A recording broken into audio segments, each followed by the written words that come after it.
ఓం గంగణపతే నమ. ఐం సరస్వత్యై నమ. శ్రీమాత్రే నమో నమ. క్రీం క్రీం మహాకాళికాయ నమో నమ. క్లీం కృష్ణాయ గోవిందాయ గోపీ జనవల్లభాయ నమో నమ. ఓం నమ శివాయ శివాయ గురువే నమో నమ.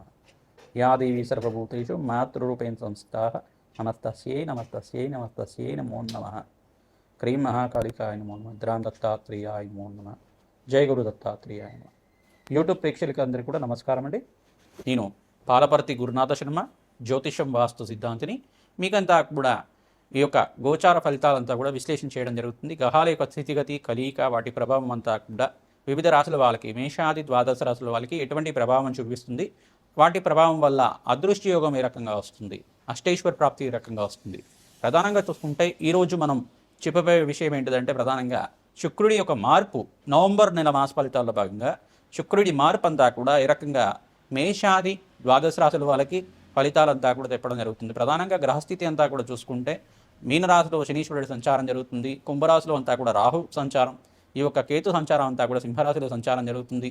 ఈ యొక్క రవి బుధ ఆదిత్య యోగంలో అంతా కూడా ప్రధానంగా చూసుకుంటే రవి యొక్క సంచారం అంతా కూడా ఈ యొక్క తులారాశిలో సంచారం జరుగుతుంది. మరియు ఇక్కడ చూసుకుంటే బుధుడంతా కూడా ఈ యొక్క వృశ్చిక రాశిలో సంచారం జరుగుతుంది. అంగారకుడి సంచారం కూడా వృశ్చిక రాశిలో సంచారం జరుగుతుంది. ప్రధానంగా చూసుకుంటే శుక్రుడి సంచారం అంతా కూడా ఇక్కడ కన్యా రాశిలో సంచారం చేస్తున్న శుక్రుడు భగవానుడు అంతా కూడా నవంబర్ 3వ తారీఖు రోజునంతా కూడా నీచ స్థానం నుంచి తన స్వచ్ఛేత్రమైన తులారాశికి ప్రవేశం చేస్తున్నాడు. తన స్వచ్ఛేత్రమైన తులారాశిలో ప్రవేశం చేసిన శుక్ర భగవానుడు అంతా కూడా రవితో పాటు, అంటే సూర్య భగవానుడితో పాటు కలియికతో ఉంటాడన్నమాట. 18వ తారీఖు దాకా జరుగుతుంది ఈ యొక్క గ్రహ గోచారం అంతా కూడా. ఈ యొక్క ఫలితాలంతా కూడా చూసుకుంటే శుక్ర భగవానుడు ప్రధానంగా నీచ స్థానం నుంచి బయటపడి తన సొంత ఇల్లైన తులారాశిలో ప్రవేశం చేయడం వల్ల అఖండమైన అష్టైశ్వర ప్రాప్తి కలగడానికి ఆస్కారం ఉంటుంది. మేషాది ద్వాదశ రాశుల వాళ్ళకి వాళ్ళ జాతకరీత్యా గ్రహబలం ఏ రకంగా ఉన్నప్పటికీ కూడా గోచార రీత్యా యొక్క గ్రహ యొక్క స్థితిగతి వల్ల వాళ్ళకంతా కూడా వ్యాపారంలో మార్పులు జరగడానికి కానీ, అదృష్ట యోగం కలిసి రావడానికి కానీ, ఆకస్మిక ధనాభం సిద్ధించడానికి కానీ ప్రధానంగా శుక్రుడి యొక్క గోచార ఫలితాలంతా కూడా విశేషంగా చెప్పడం జరుగుతుంది. శుక్రుడు ప్రధానంగా చూసుకుంటే మహాలక్ష్మి స్వరూపంగా, మహాలక్ష్మి అనుగ్రహం కోసం అని చెప్పేసి ప్రధానంగా శుక్రుడి ఆరాధన చేయడం వల్ల మీకంతా కూడా స్థిరలక్ష్మి స్థిర నివాసంగా ఉండడానికి ఆస్కారం ఉంటుంది.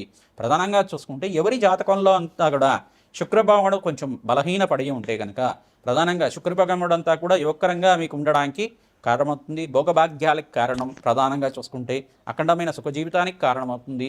ఈ యొక్క అన్యోన్య దాంపత్యానికి కారణమవుతుంది. శుక్ర భగవానుడు అంతా కూడా ప్రధానంగా వ్యాపారంలో మార్పులు కలగాలన్నా, వ్యాపారంలో మంచి కీర్తి గణించాలన్నా, సంఘంలో గౌరవం పెరగాలన్నా, వ్యాపారాన్ని విస్తారం చేసుకోవాలన్నా, వ్యాపారంలో అష్టైశ్వర్యోగం రావాలన్నా శుక్ర భగవానుడు కారణమవుతాడు. ప్రధానంగా శుక్ర భగవానుడు అనుగ్రహం వల్ల మీకంతా కూడా అష్టైశ్వర్యోగం సిద్ధించేయాలి అంటే కనుక ఎటువంటి పరిష్కారం ఆచరించాలి, ఈ యొక్క ఫలితాల్లో అంతా కూడా తెలుసుకోవడం జరుగుతుంది. ప్రధానంగా గ్రహగోచారంలో వివిధ గ్రహాల యొక్క ఫలితాలంతా కూడా చూసుకుంటే ఈ యొక్క గ్రహాల యొక్క స్థితిగతి అంతా కూడా కొన్ని గ్రహాల యొక్క దృష్టి అంతా కూడా శని భగవానుడి దృష్టి అంతా కూడా ధనుసు రాశి మీద పడుతుంది.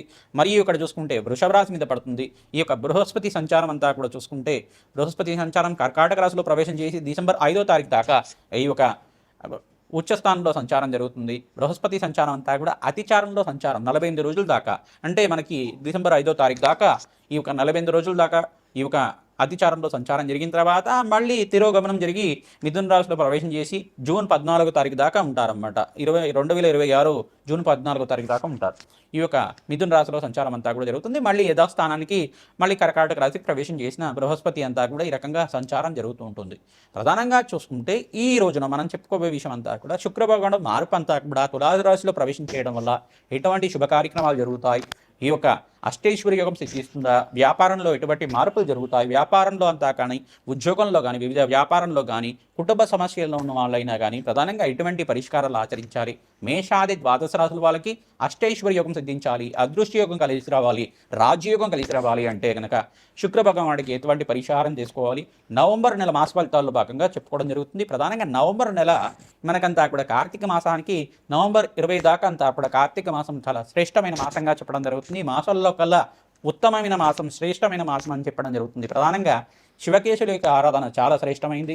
ప్రధానంగా ఎవరైతే కనుక శివపార్వతుల ఆరాధన విశేషంగా చేసుకుంటుంటారు, పరమేశ్వరుడికంతా ప్రీతికరంగా అభిషేక హోమాది కార్యక్రమాలు చేసుకోవడం, ప్రధానంగా చూసుకుంటే నారికెల జలంతో కానీ, శుద్ధోదకంతో, గంగాజలంతో కానీ, భస్మోదకంతో కానీ ఎవరైతే అభిషేకం చేసుకుంటారో అష్టైశ్వర్యోగం సిద్ధిస్తుంది. ప్రధానంగా మారేడు దళాలతోటి ఈ యొక్క లక్షపత్రి పూజ అనేది కార్యక్రమం అంతా కూడా దేవాలయ ప్రాంగణంలో చేస్తూ ఉంటారు. అటువంటి దివ్యమైన కార్యక్రమం అంతా కూడా పుణ్య కార్యక్రమాన్ని ఆచరించడం వల్ల అదృష్టయోగం కలిసి వస్తుంది. మహాలక్ష్మి ప్రీతికరంగా మారేడు దళాలతోటి తులసి దళాలతోటి అర్చన విధానం చేయించుకోవడం వల్ల నిత్యమంతా కూడా మహాలక్ష్మీదేవికి అంతా కూడా త్రిసూక్త విధానంగా యజ్ఞాధికరతులు ఆచరించడం వల్ల లక్ష్మీ కుబేర శాంతి హోమాది కార్యక్రమాలు చేయడం వల్ల అదృష్ట యోగం కలిసి వస్తుంది. ప్రధానంగా గోమాత సేవ ఎవరైతే నిత్యమంతా కూడా చేసుకుంటూ ఉంటారో మీకంతా కూడా ఆకస్మిక ధన లాభం, ధనయోగం సిద్ధించడానికి ఆస్కారం ఉంటుంది. మేషాది ద్వాదశ రాశుల వాళ్ళకి గోచారీత్యా శుక్రుడి మార్పు వల్ల ఎటువంటి ఫలితాలు వస్తాయో తెలుసుకుందాం. ధనస్సు రాశి జాతకులకి నవంబర్ నెల మాస ఫలితాల్లో భాగంగా శుక్రుడి మార్పు తులారాశిలో ప్రవేశం చేయడం వల్ల ఎటువంటి ఫలితాలు వస్తాయో తెలుసుకుందాం. ప్రధానంగా చూసుకుంటే ధనస్సు రాశి అధిపతి బృహస్పతి అంతా కూడా ఈ యొక్క అతిచారంలో ఉచ్చస్థానంలో సంచారం చేయడం, కర్కాటక రాశిలో ప్రవేశం చేసి యొక్కరంగా ఉండడం జరుగుతుంటుంది. ప్రధానంగా ఆకస్మిక ధనలాభం అంతా కూడా బృహస్పతి మార్పు వల్ల యొక్కరంగా ఉంటుంది. మీకంటే డిసెంబర్ 5 దాకా అంతా కూడా బృహస్పతి సంచారం అంతా కూడా రాజయోగ కారణమవుతుంది. ఇక్కడ శుక్రుడు మార్పు అంతా కూడా స్వచ్ఛేతనంలో తులారాశిలో ప్రవేశం చేయడం వల్ల రాజయోగ కారణమవుతుంది. ఆకస్మిక ధనలాభం ధనయోగ కారణమవుతుంది. ప్రధానంగా ఇక్కడ శని భగవానుడు యొక్క దృష్టి, దశమ దృష్టి అంతా కూడా రాశి మీద పడడం వల్ల స్వల్పంగా అనారోగ్య సూచన అనేది సూచనప్రాయంగా చెప్పడం జరుగుతుంది. ఈ యొక్క ప్రయాణాలు చేసేటప్పుడు, వాహనాలు నడిపేటప్పుడు మీరంతా కూడా తగు జాగ్రత్తగా అంతా కూడా అప్రమత్తంగా ఉండడం వల్ల ప్రయాణికులు అంతా కూడా ప్రయాణం చేసేటప్పుడు సాఫీగా ఆ యొక్క ప్రయాణం గమ్యం అంతా కూడా ప్రశాంతంగా చేరడం జరుగుతుంది. దూర ప్రయాణాలు చేసేటప్పుడు తగు జాగ్రత్తలు పాటించాలి. తస్మాత్ జాగ్రత్తగా ఉండాలి. మీరంతా కూడా ధనుస్సు రాశి జాతకులు దత్తాత్రేయ కవచాన్ని పారాయణం చేసుకోవడం వల్ల అదృష్టయోగం కలిసి వస్తుంది.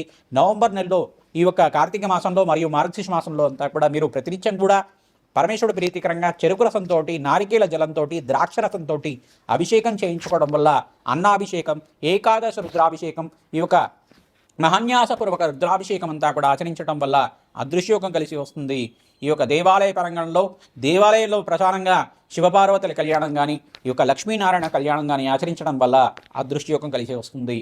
రాజశ్యామల యజ్ఞాధికృతులు ఆచరించడం వల్ల మాసాంతంలో మీకంతా కూడా విపరీత లాభాలు గణించడానికి, వ్యాపారంలో మార్పులు గడడానికి అంతా కూడా ఇక్కడ శుక్రుడి మార్పు, బృహస్పతి మార్పు మరియు అంగారకుడి మార్పు అంతా కూడా మీకు లాభసాటిగా ఉంటుంది. అదృష్టయోగం కలిసి వస్తుంది. పంచమాధిపతి అంతా కూడా ఇక్కడ చూసుకుంటే వృశ్చిక రాశిలో అంతా కూడా సంచారం చేయడం యొక్కరంగా ఉంటుంది. ఇక్కడ తులరాశిలో అంతా కూడా శుక్రభగవానుడు లక్ష్మీ కారకుడుగా మీకు అంతా కూడా అదృష్టయోగాన్ని కలిగజేస్తున్నారు. బృహస్పతి అంతా కూడా మీకు లాభాలు గణించడానికి యొక్కరంగా ఉంది. ఇక్కడ అదృష్టయోగం అష్టమ స్థానం అంతా కూడా ఆకస్మిక దల్లాభానికి కారణమవుతుంది. ఇక శని భగవానుడు యొక్క దృష్టి అంతా కూడా ఉంది కావున విపరీతంగా ఖర్చు కూడా పెరుగుతూ ఉంటాయి. శుభ కార్యక్రమాల్లో పాల్గొనడం, శుభ కార్యక్రమాల కోసం వివాహాది శుభ కార్యక్రమాలు కానీ, గృహయోగం కోసమైనా కానీ, గృహం కోసం లోన్ తీసుకోవడం కానీ ఇవన్నీ కూడా ఖర్చులు పెరగడానికి ఆస్కారం ఉంటుంది. గృహయోగం కోసం అంతా కూడా మీరు ప్రయత్నాలు మొదలు పెట్టుకోవచ్చు. భూసంపదలు కానీ, గృహయోగం కానీ సిద్ధించడానికి ఆస్కారం ఉంటుంది. కార్తీక మాసంలో దీపదానం చేయడం, శాలిగ్రామ దానం చేయడం, గోమాతకంతా కూడా ఈ యొక్క సేవ చేసుకోవడం వల్ల, ప్రతినిత్యం కూడా గోమాత పూజని ఆచరించడం వల్ల అదృష్టయోగం కలిసి వస్తుంది. స్త్రీలకి విశేషంగా మాసాంతంలో అదృష్టయోగం కలిసి వస్తుంది. ఈ యొక్క కార్తీక మాసంలో విశేష పుణ్యయోగం అంతా కూడా స్త్రీలకి చెప్పడం జరుగుతుంది. ఎవరైతే కనుక రావి చెట్టు దగ్గర ఆవునేతో దీపారాధన ప్రతినిత్యం కూడా చేస్తూ ఉంటారో అఖండమైన దీర్ఘ సుమంగళి యోగం సిద్ధిస్తుంది. అష్టైశ్వర ప్రాప్తి ఎదురవుతుంది. ఆకస్మిక ధన లాభం ధనయోగం సిద్ధించడానికి ఆస్కారం ఉంటుంది. ఇక్కడంతా కూడా కార్తీక పురాణం అంతా కూడా ప్రవచనంలాగా వింటూ ఉండాలి. కార్తీక పురాణంలో చెప్పిన విధానంగా ఆ కథలంతా కూడా చదువుకోవడం వల్ల మీకంతా కూడా అదృష్టయోగం కలిసి వస్తుంది. శివపార్వతుల కళ్యాణం ఆచరించడం వల్ల మీకంతా కూడా వివాహాది శుభకార్యాలంతా కూడా జరగడానికి ఆస్కారం ఉంటుంది.